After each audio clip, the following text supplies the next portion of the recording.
Où bandits de grands chemins et mercenaires terrorisent nos routes, les fleuves deviennent naturellement des voies de communication beaucoup plus sûres.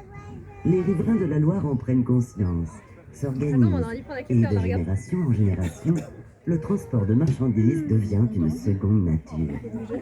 Les premiers à se lancer sont les voituriers par eau. Ces mariniers de Loire partent en général pour un voyage de 1 à 3 mois en vivant comme des nomades sur leur bateau maison. Beaucoup n'ont qu'une cabane en planche pour s'abriter, manger et dormir. Ce qui ne les empêche pas d'être fiers de leur métier. Vilains sur terre, mais seigneurs sur l'eau, comme ils aiment à le dire.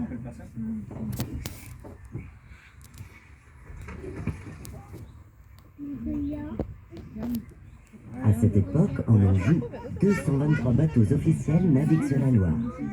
Ils importent et exportent de nombreuses marchandises, principalement du vin, du sel, du chanvre, des céréales, des pommes, des épices, du café, du cacao et surtout du sucre non raffiné qui arrive directement des îles via le port de Nantes pour être livré aux raffineries de Saumur et d'Angers.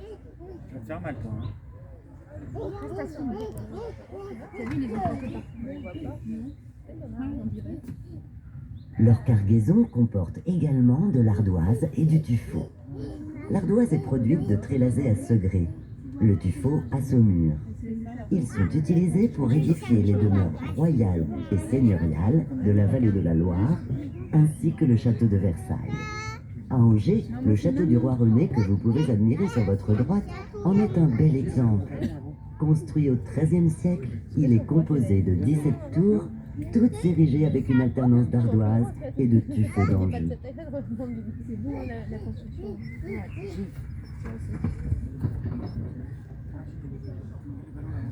Le vin est avec l'ardoise et le tuffeau l'un des produits les plus exportés sur la Loire. Mais son transport est compliqué.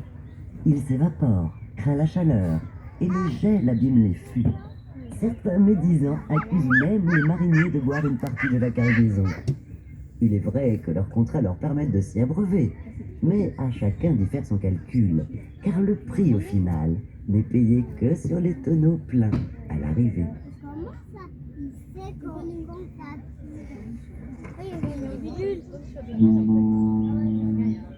En parlant de payer, nous arrivons au bureau du péage.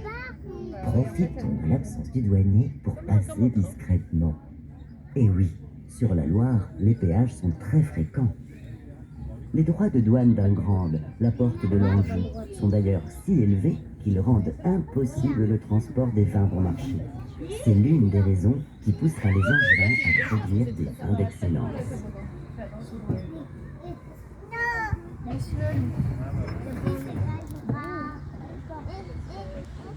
Qu'elle soit exportée ou importée, chaque marchandise est taxée selon des critères bien établis. Les épices, par exemple, n'échappent pas à cette règle. Les grands commerçants, comme la Compagnie des Indes, les importent, et leur exotisme en fait des produits de luxe. Elles sont vendues dans les épiceries qui bordent la Loire. On en recense 35 à Angers, dans lesquelles sont aussi vendus des bois de teinture, comme l'indigo, le bois jaune de Jamaïque et le bois d'Inde, ainsi que de nombreuses plantes médicinales.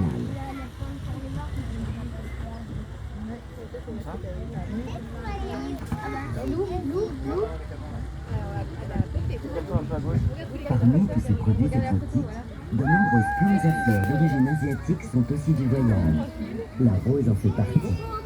Cultivée en Anjou depuis le XVe siècle, grâce à ce grand amoureux des plantes qu'était le roi René, sa production se développe au XVIIIe siècle sous l'égide du baron Foulon, qui crée, avec son jardinier Edmé Creston, des pépinières royales à Douai-la-Fontaine. Les rosiers de Chine introduits via l'île de la Réunion sont alors plantés.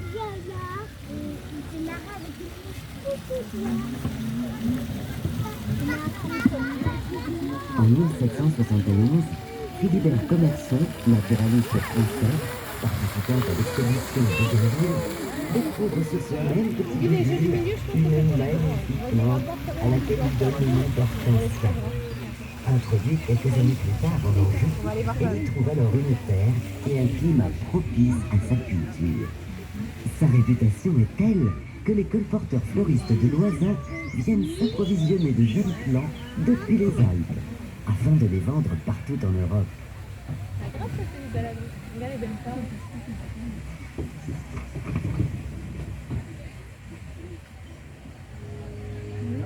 Toutes sortes de végétaux sont ainsi acheminés par la Loire jusque dans nos villes. Les noix de coco, par exemple, vont alimenter les importantes fabriques de chapelets saumuroises qui utilisent la partie ligneuse de la noix pour entailler les grains. L'Anjou, à cette époque, produit la presque totalité des chapelets qui se vendent en France et à l'étranger.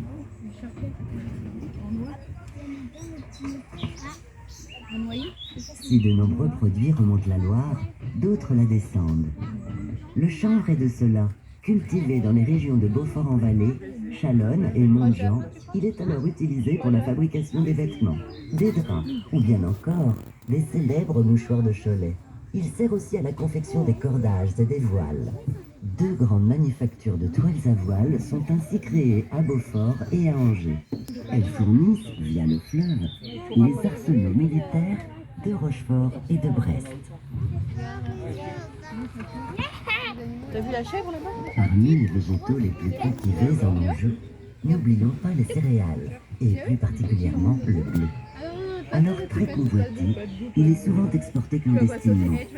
On raconte qu'au XVIIe siècle, les commerçants flamands, apportant du lin à Nantes, avaient acheté pas moins de 4000 tonneaux de vin d'Anjou. Mais ils avaient aussi acheté secrètement du blé qu'ils cachèrent dans ces tonneaux. Malheureusement pour eux, ils furent découverts et doivent abandonner cette riche cargaison. La terre d'Anjou est une terre d'exception. Et tout ce qui pousse est sujet à les pommes. Et plus particulièrement les pommes tapées. Préparées dans la commune de Turcan, dans le Saumurois, ces pommes chauffées, déshydratées et tapées à l'aide d'un marteau ont été imaginées spécialement pour les marins, et plus particulièrement ceux de la Loire. Privées d'eau, elles ne prennent que très peu de place, sont légères et fournissent surtout de la vitamine C pour éviter le scorbut. Durant 2 siècles, les mariniers de Loire vont ainsi prospérer. Et c'est toute une économie locale et régionale qui va fleurir sur les bords des rives du plus long fleuve de France. Fin 19e, le progrès pointe à l'horizon et l'arrivée du train en Anjou, beaucoup plus rapide et moins cher que le bateau, ainsi que l'amélioration des routes, signent la fin de la marine de Loire. Les 426 bateliers du quartier d'Angers doivent alors se reconvertir et partir vers de nouvelles aventures, laissant dans nos mémoires d'impérissables souvenirs. Au long de la Loire Angevine, avec autrefois une marine. Au long de la Loire Angevine, il y avait autrefois une marine. Qui avait bonne allure et bonne mine dans ta briare.